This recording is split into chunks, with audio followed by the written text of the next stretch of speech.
It's on record. Liz Truss is now the shortest serving Prime Minister in British history. She served for just 44 days before announcing her resignation today, following a failed tax-cutting budget that rocked financial markets. Even as her reign witnessed a business pause for 10 days following the death of Queen Elizabeth II, many members of her own Conservative Party could not take the rising inflation attributed to her failed economic policies. Her resignation has raised questions on the ability of not just her, but the Conservative Party to govern, with opposition parties calling for an immediate general election. Meanwhile, Liz Truss will remain in office till next week when the party completes a leadership election. Now, what is or are the implications of her resignation on Britain and the global community? This will be our focus on Nigeria today. I'm Lydia Odijochi. Thank you for joining us and welcome.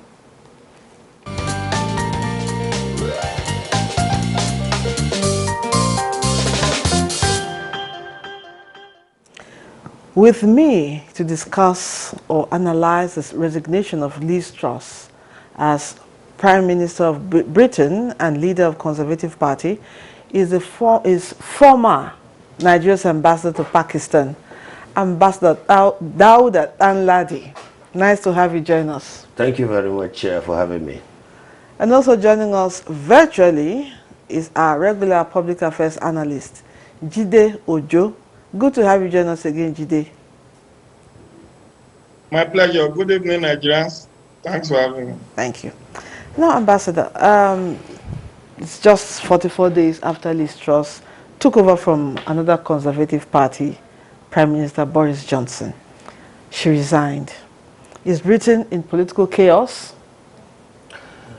Well, I think, let me just start by making a broad observations. That today in Europe is facing political and economic crisis. There are demonstrations on the streets of France, Italy, and including Britain. Why? Because of rising cost of living. And it is quite mind-boggling that Britain, the largest democracy, civilized democracy, appears to be facing a very serious political instability, because within a period of just 1 year, 3 prime ministers have resigned their appointment. It is mind-boggling. What are the reasons? I think it goes back to the political party itself, the Conservative Party.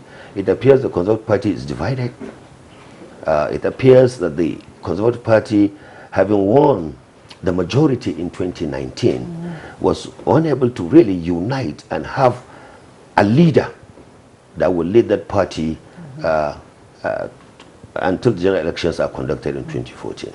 Liz Truss, when she assumed office, a lot of politicians and commentators have observed that she lacks the political competence and the ability to lead Britain out of the economic crisis that Britain is undergoing. But let me just say this, that really she inherited a bad economy.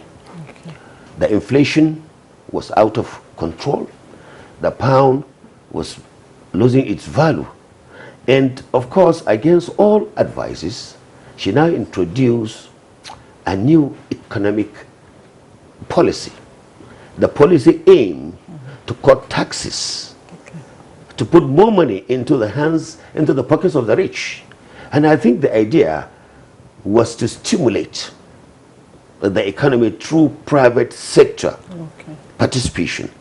Unfortunately, even the IMF made an observation that this particular policy has the tendency to create more inequality in the society of Britain.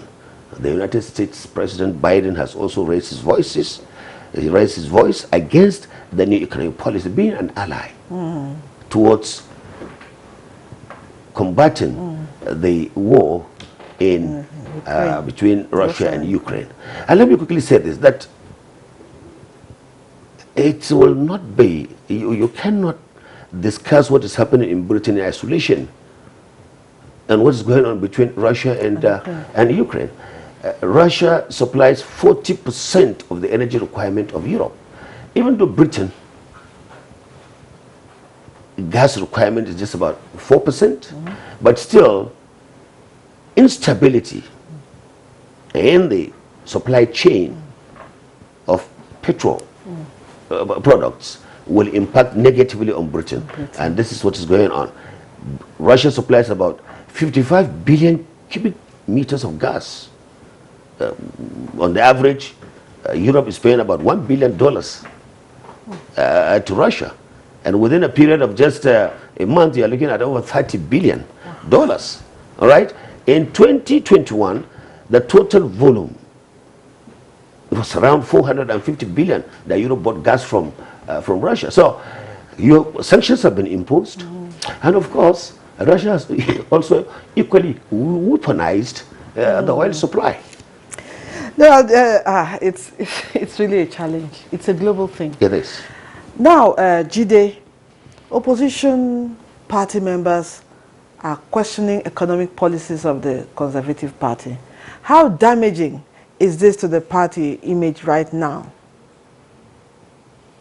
Well, how damaging? It's very damaging, and it reminds me of a proverb in my part of the world that a elephant that has goiter is something of joy to the hunter. So now you could see the Labour Party making heavy weather about what the Conservative Party, the Tories, are doing, saying that they've messed up the economy. But I like what the ambassador said. But you see, you need to also backtrack a bit that the instability that is currently going on in UK is as a result of the post-Brexit blues. It's after the exit of UK from Europe that you have this heightened instability from the time of David Cameron.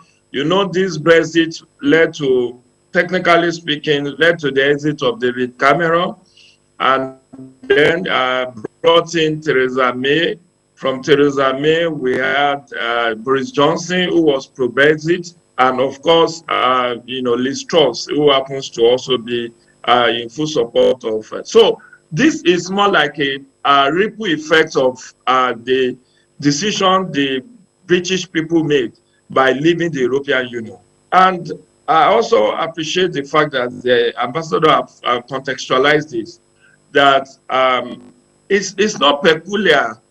What is happening in UK is not peculiar to UK. The rising cost of living, now in US, you could see Joe Biden facing, Democrats facing the midterm election in coming days, perhaps in less than 2 weeks. And the Republicans are campaigning on economy. They are stronger. I saw something on CNN yesterday that the approval rating of the Democrats is like 34%, while that of Republicans are 53%. It tells you that economy is a big issue in every political setting now. The rising cost of living, we are, even in Nigeria, we are feeling the pinch. You saw what happened in Lebanon. We have seen what has happened in many other climes where people are on the streets protesting the rising cost of living, and for that singular reason, calling for a change of regime, a change of government. So it's what happened. You cannot say having 3 prime ministers within 1 year is something that is heartwarming. It shows political instability, and it's also brought to mind the kind of thing that happened in Italy some time ago when the Italian prime ministers were being changed as if we are changing clothes, all because of bad policies. And unfortunately, the contemplation now is that maybe Boris Johnson will be brought back within the week. to come and rescue the situation. This is a man that was practically handed out of office for all manner of reasons, sex scandal, partying while COVID lockdown was happening, and all of that. But I think the British we seem to be having an audio challenge there. We'll come back to Jide. You know, he said something about Boris Johnson coming back. Actually, I had in mind to ask that question. Now, if it's not Boris Johnson, with the way they are just, like he said, like clothes changing, do you think that seat is still attractive? Yeah, I think looking at what is happening with the Conservative Party that has been in government, I think, for the past 12 years, from all indication, as I have said, that party is now factionalized. There is the Boris Johnson wing, there is the May Theresa wing, there is also the Liz Truss wing. And I think the Conservatives, if they do not adopt a very pragmatic strategy, and which they have done, because they said within the next 1 week they will produce the leader of the Conservative Party and the new Prime Minister. So the question is that how fast can they do that, and who are the contenders? You remember that Rishi Sunak, who was the former exchequer, who was the strongest contender with Liz Truss, made an observation that, look, with the kind of approach, the economic approach that Liz Truss want to put on the table for Britons, she may not last long. And of course, he was called names, but at the end of the day, I think today he has been proved right. Yes. So what is happening is, unless the Conservative Party unites, and unless the Conservative Party strategically come out with policy that would appeal to Britons, I'm definitely sure that in the next coming general election, which will be, I think, 2024, the Conservative Party will lose that election to Labour Party.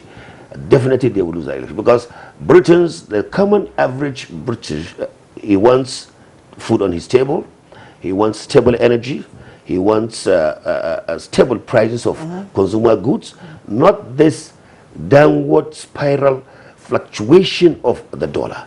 And I wonder if this was a similar scenario in Nigeria, how would you have reacted? Because, as you know, in Nigeria today, the parallel rate, the dollar is falling almost every, the naira is falling almost every day, talking about almost 730 to a dollar. But we Nigerians, I think we are very patient people, and of course, what is happening in Britain should be a food for thought for all, definitely. And should be a lesson that we should draw from, that no system is perfect. Okay. And what is required is unity. What is required is understanding. What is required is the commitment of the citizens to work and support the government so that we can get out of the whatever crisis that a country faces. Please, quickly, you remember that the COVID-19 created an economic paralysis across the world. And as governments are struggling to come out of this, right, then now the Ukraine-Russia war. So these are some of the recipes for the instability in Britain and perhaps around the world. Okay. Now we'll take a break now. We'll be back. Don't go away. This is NTA News 24 broadcasting from Abuja. You can watch us anywhere, anytime on the following platforms. Start Times Channel 101, Freak TV Channel 703, GSTV Channel 419, and Go TV Channel 46. For more information, log on to our website www.nta.ng or join us on our social media handles, Facebook at NTA News 24. For comments, suggestions and inquiries, send an email to news24@nta.gov.ng or call us on the following numbers. NTA News 24, news and more news.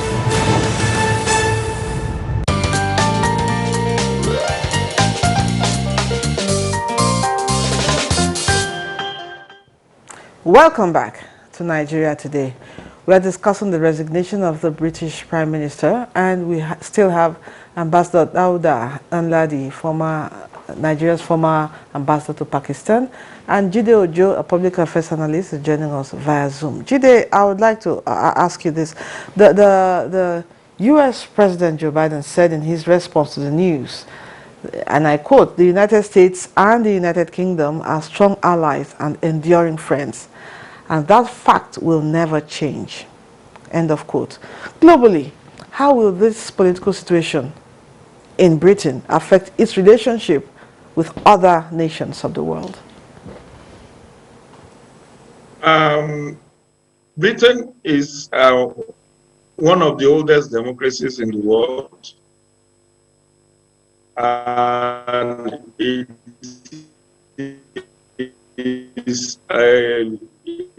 is something, it's a country that everybody, a country that should be emulated in terms of political stability. You see former prime minister been there for some more than 10 years.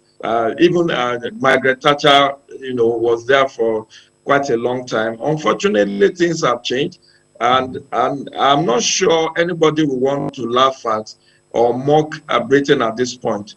The point to note is that even America is having an all-time high inflation, rising cost of energy, rising cost of living. Likewise, Britain, likewise, Nigeria, likewise, many other countries. In fact, to the boot now, Nigeria is now facing flood disaster, which has affected quite a number, a chunk of the country. And the forecast doesn't look good in terms of food security.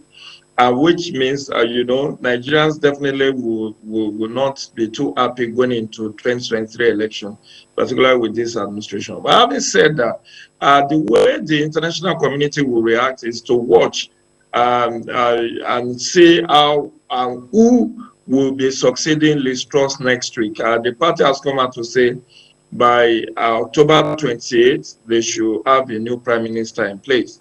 So that the person can take charge by, on or before 31st of October, which means that they are very conscious of their leadership position globally and do not want a vacuum and do not want, elements to on them. So what I see is that the rest of the world are going to just say, let's watch and see what happens in the coming weeks. Who is going to be the new leader? People are talking of Rishi Sunak, who came second, whether he will be able to turn things around. And there are people who are already saying if Boris Johnson should come back, they will not serve under him. And Boris Johnson is Republic with his family. We do not know whether he wants to stick out his neck once again. But the picture will be carried by him. So whoever succeeds and what the person who succeeds brings to the table will have a will have a way to will determine how the world will react. Luckily, the shock will have been too much for Europe if Britain was still to be in the European Union because of the spiral effect. But now that they have decided to exit the European Union, so there will be cautious optimism about the next prime minister and whether the economic plans of the next prime minister will be able to turn things around. Unfortunately, the war in Russia, the war in Ukraine, and the fact that it's gulping more resources than was initially envisaged. Thank you, Jide. We need to go on here with more questions. Now, ironically, it was members of her party that championed the call for her to step down. And it is reported that 100 members of the party are believed to have submitted letters of no confidence in the Prime Minister. And she equally, humbly heeded the call to step down. Now, what lessons can African leaders learn from this? Well, I think Africa has made very tremendous progress in terms of democratization, and this issue of sit-tight syndrome of leaders, I think gradually is being eased up, is being addressed in the African country, and various organizations in Africa, the AU and sub-regional groups have actually been doing a lot to ensure that the question of sit-tight syndrome or changing the constitution in the middle of the game does not occur, so that we do not create economic, political instability. But I think you can now see, unless the world will be hypocritical, Africans should not be condemned or charged for political instability vis-a-vis of what is going on in Britain today, and of course even in the United States. The last election that was conducted. So I think coming back to Liz Truss, yes, when she came up with these economic policies, it was very clear that one analyst computed that the rising debt portfolio of Britain, it will rise by about 320%. And going forward, they are looking at about the tax cuts. They are looking at about almost 450 billion pounds, selling over a period of 5 years, which has made chase investors out of Britain. They were packing their things to leave Britain. And at the same time, there was this frantic move to sell off assets, backed US assets, UK assets. So by and large, they have to save the situation. And that is why her own members, if pleas and spurious argument does not prevail, the most honorable thing is to resign. Yes. And I think that should be a lesson for our African parliamentarians, politicians. To emulate. Yes, to emulate. Okay. That if you cannot, based on spurious argument, conviction, then go out. That's it. And I think it will send a very clear message to the electorate. Honorably. Honorably. Yes. Now, Jide, in a few short words, what will be your parting words as we round up? Well, my parting words will be to the Conservative Party. The Labour Party has said that they should go for a snap election, bring the election, general election forward. But it will seem like the Conservative parties, the Tories, doesn't want that. But they need to shine their eyes, as we say in local parlance, shine your eyes, in ensuring that whoever emerges the next Prime Minister will be somebody who will ensure this political and economic stability of one of the oldest democracies in the world, because that's very key. All the Commonwealth countries, 54 of them. Well, the message has been passed. That's all we can take on Nigeria today. We wish we could talk more, but we've run out of time. But I won't go without thanking my guests for their insights and contributions. Ambassador Dauda Danladi, Nigeria's former ambassador to Pakistan. Thank you for your insight. Thank you very much for inviting. And also to you, Jide Ojo, public affairs analyst. Thank you for joining us via Zoom and sharing your thoughts. We're grateful. My pleasure. We also appreciate our viewer, you, for always being there. And don't forget, Nigeria Today airs weekdays at 7:30 in the evening on NTA News 24. You can watch this and other episodes on www.youtube.com/NTA News 24 Hub. I'm Lydia Odidiochi. See you tomorrow again. Goodbye.